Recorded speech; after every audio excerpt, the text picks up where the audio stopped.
Querido irmão, querida irmã, boa noite. Mais uma vez nós estamos aqui, quinta-feira hoje, e nós continuamos falando a respeito dessa proposta do compêndio da doutrina social da igreja, que pede para que nós conheçamos a Deus, né? Para que nós contemplemos a face desse Deus e, através dessa contemplação, nós conheçamos a Deus.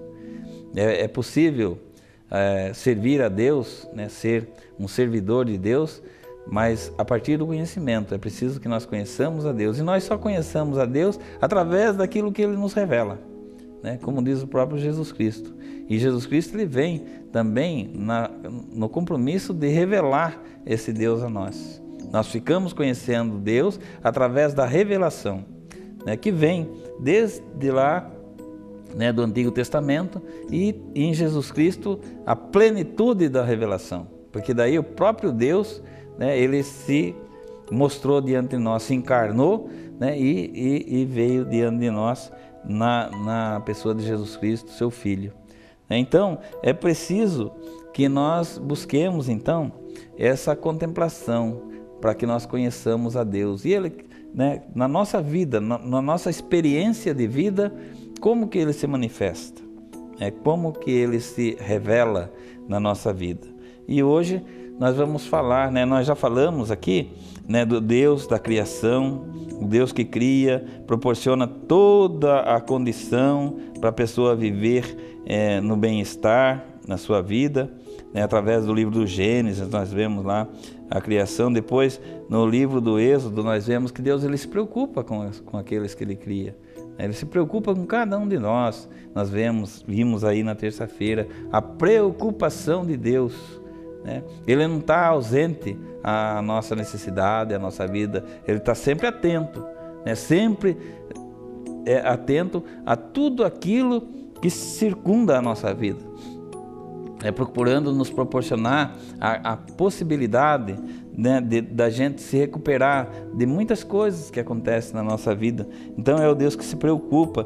Depois nós temos o Deus que protege, né, que oferece a sua proteção, como ontem nós estávamos refletindo, né? Ele caminha junto, oferecendo a sua proteção. Até nós falávamos, né, dos momentos que nós vivemos, e que muitas vezes nós falamos, agora chegou no fim do túnel, não tem condição, né? Não, Deus está ali, e Deus, Ele vai fazer com que aquilo seja superado, né? E daí, então, nós somos chamados a contemplar esse Deus que protege o seu povo, né? Que agasalha o seu povo, né? Como fala o profeta, ele fala assim, que Deus, ele protege o seu povo como a galinha protege os seus pintinhos debaixo das suas asas, né? Deus, ele tem um sentimento de carinho muito grande por cada um de nós, de afeto muito grande por cada um de nós. Então nós falamos assim, nós, povo de Deus, somos a joia preciosa de Deus. A joia preciosa de Deus. E hoje nós vamos falar, né, desse Deus que Ele não é esse Deus que vai, orientando de acordo com como as coisas vão acontecendo, né? Ele prepara, Ele organiza o povo, né? Em determinado momento, Ele organiza o povo, porque o povo, então, ele possa ter consciência daquilo que ele deve ser, daquilo que ele deve fazer para continuar a sua caminhada.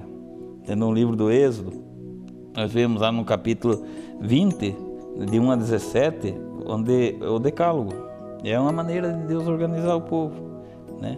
Determinar, né, esses critérios, assim, a vida tem que ser vivida, então, mas só que nessas condições, né?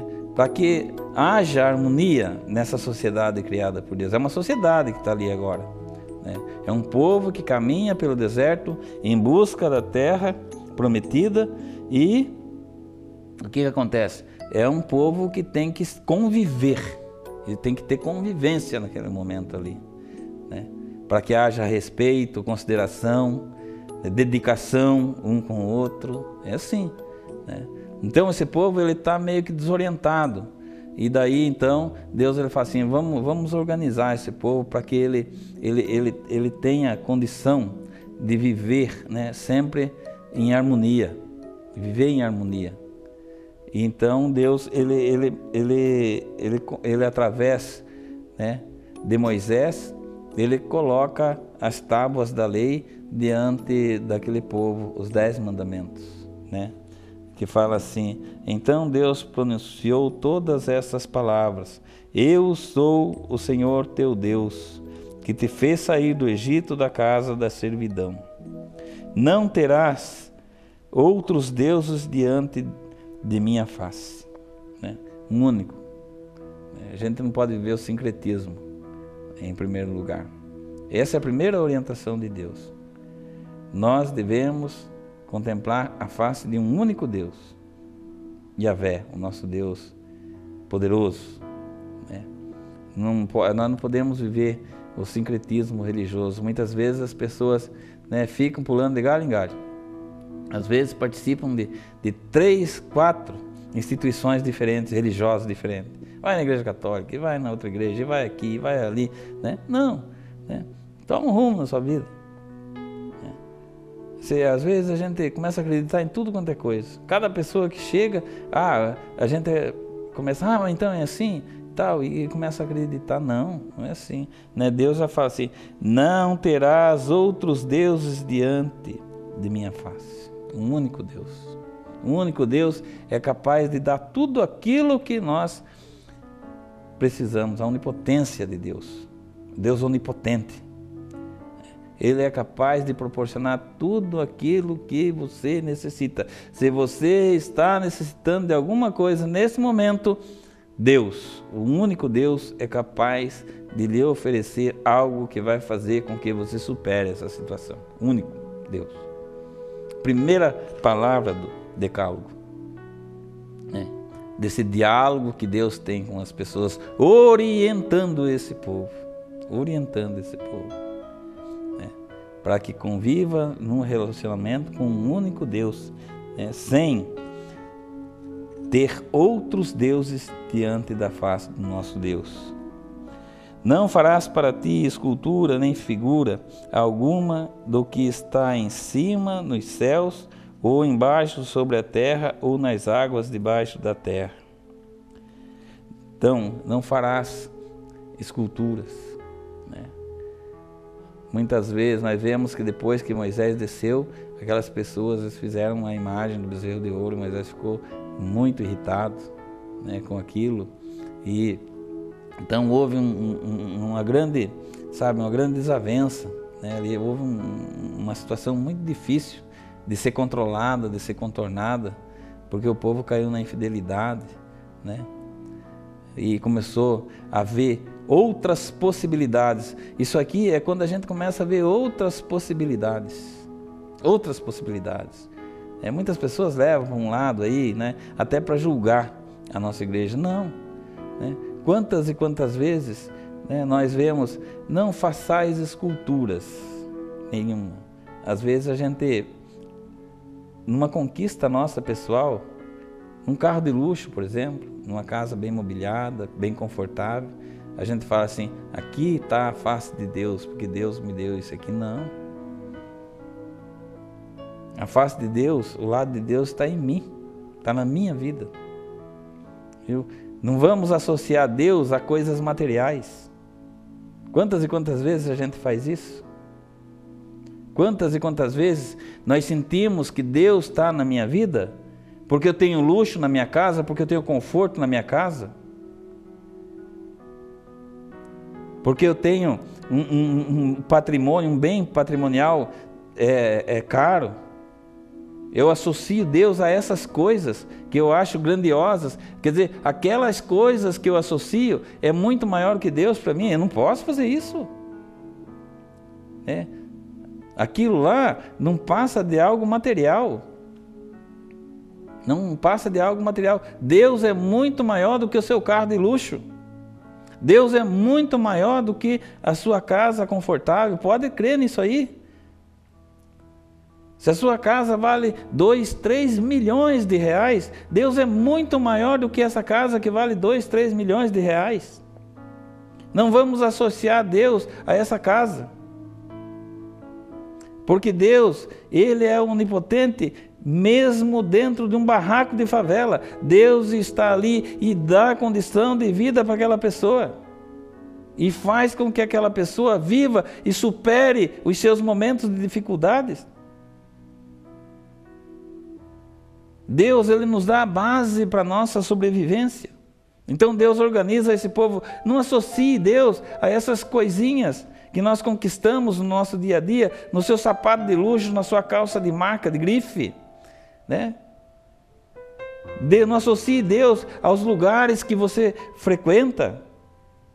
Não associe Deus ao veículo, ao carro que você tem, que você preza tanto. Muitas vezes você tem um carro. Quantas pessoas gostam mais do carro do que da família? O carro é muito mais importante do que a família, que a mulher. O carro ele faz tudo. Ele gasta tudo que ele pode no carro, para deixar o carro perfeito e bonito. E não é capaz, muitas vezes, de comprar um presente e um agrado para sua esposa dentro de casa. Não é capaz de comprar, muitas vezes deixa de comprar o alimento dentro da casa, para alimentar seu próprio filho, para gastar dinheiro no carro bonito que ele tem. Quantas e quantas vezes as coisas materiais nos atraem, tiram a nossa atenção do essencial, daquilo que é verdade, daquilo que é de Deus, daquilo que Deus quer colocar na nossa vida. A gente falava assim essa semana, na reflexão dessa semana, né, onde falava do pastor, que deve ser um pastor justo, né, um pastor sábio. A liturgia falava lá no livro do profeta Jeremias: eis que virão dias que farei nascer um descendente de Davi, que ele vai governar como rei, vai reinar como rei, né? Como sábio, com sabedoria, com justiça, com retidão. E nós somos esse pastor dentro da nossa casa. Deus confiou para nós uma família linda, para a gente pastorear dentro da nossa casa, para nós cuidarmos dentro da nossa casa, essa família. E nós somos chamados a cuidar dessa família, e às vezes nós deixamos de cuidar dessa família, né, para cuidar das coisas materiais. Olha, pecado onde está aí. Eu deixo de cuidar do meu filho, da minha filha, eu deixo de cuidar da minha esposa, para cuidar das coisas materiais. E eu falo assim: ó, que Deus me deu. Deus te deu aqueles que estão dentro da sua casa, aquelas pessoas que estão dentro da sua casa, e que Deus chamou para você cuidar, para você olhar, para você acolher aquelas pessoas que estão dentro da sua casa. O resto é resto. Isso aí é resultado, é o resultado, aquilo, o carro, a casa, todas essas coisas materiais, o patrimônio é resultado. E quantas vezes a gente confunde as coisas, a gente vive uma confusão total. Não prostrarás diante delas e não lhes prestará culto. Eu sou o Senhor, teu Deus, um Deus zeloso, que vingo a iniquidade dos pais nos filhos, nos netos e nos bisnetos daqueles que me odeiam, mas uso de misericórdia até a 1000ª geração com aqueles que me amam e guardam os meus mandamentos.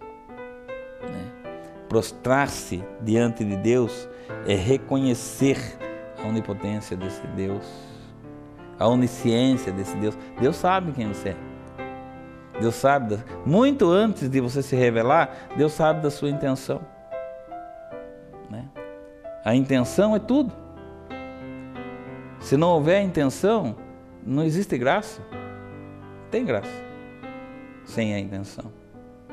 Jesus Cristo, quando ele sobe a Nazaré, sua terra, ali ele não pôde realizar milagre algum. Curou alguns doentes e algumas pessoas possuídas pelo demônio. Alguma coisinha ele fez. Sabe por quê? Intenção. A intenção daquelas pessoas não era acolher Jesus Cristo como Filho de Deus. Era criticar Jesus. E nessa intenção, nada aconteceu. Jesus não pode realizar nada na sua vida se você não tiver boas intenções. A intenção é tudo. A tua fé te salvou. Jesus Cristo não fala isso? Quantas e quantas vezes Jesus Cristo fala isso para as pessoas que ele encontra pelo caminho? A tua fé te salvou.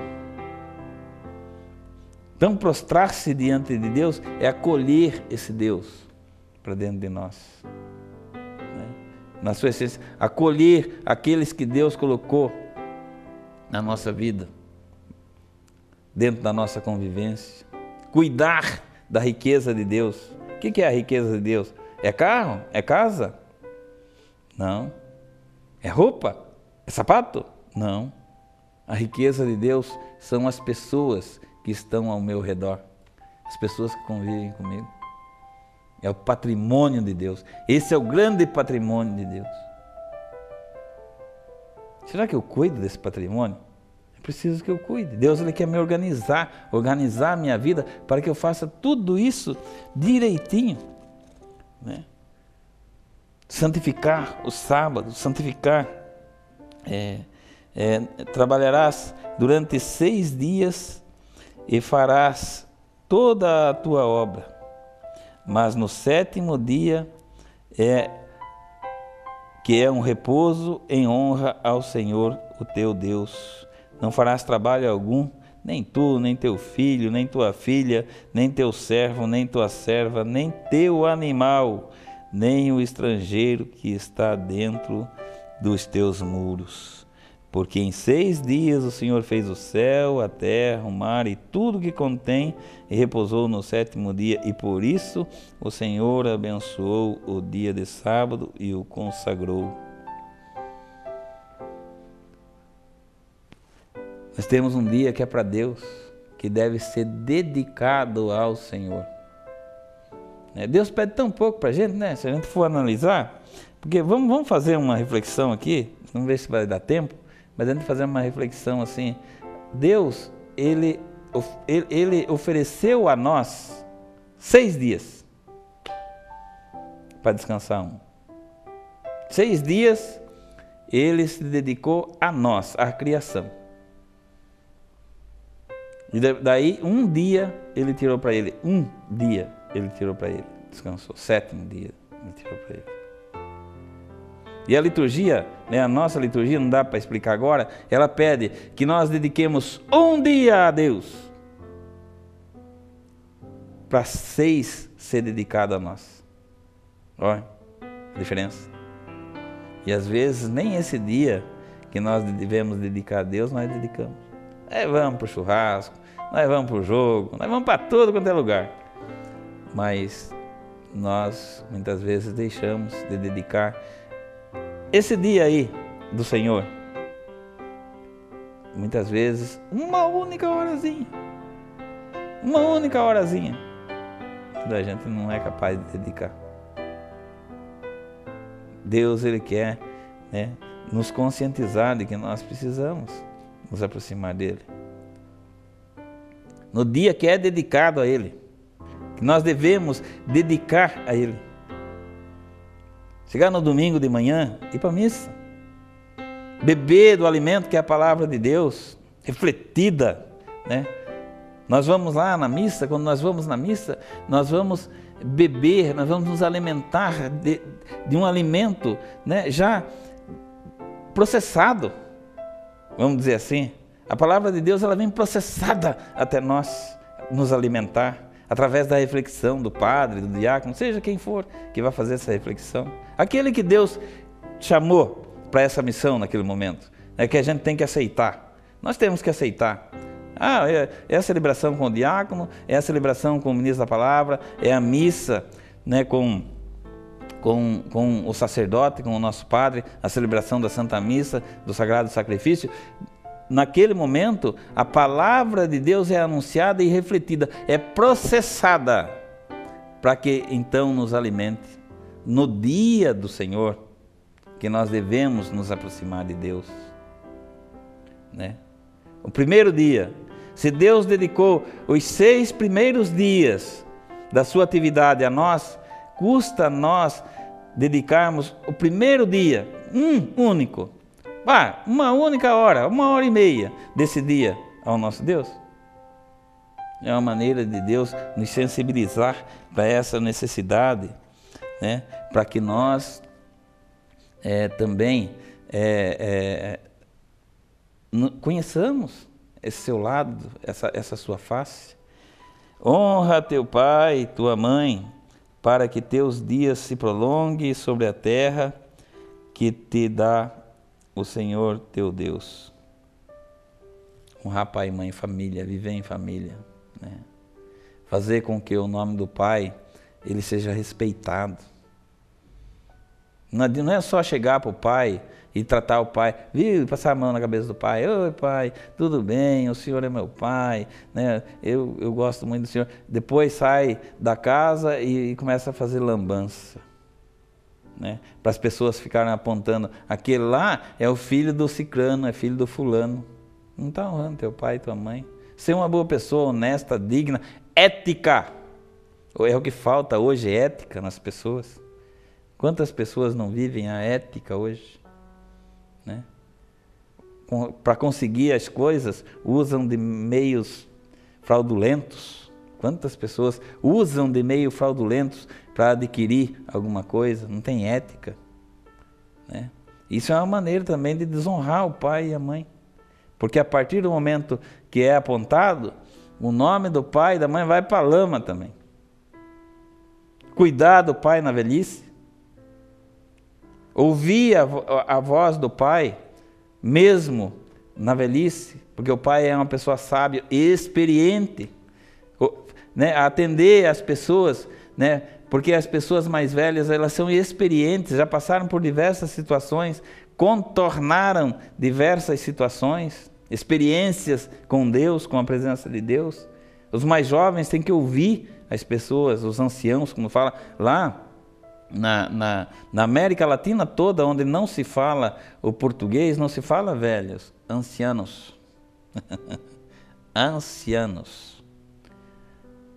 Meu avô é anciano. Meu padre é anciano. Olha, né?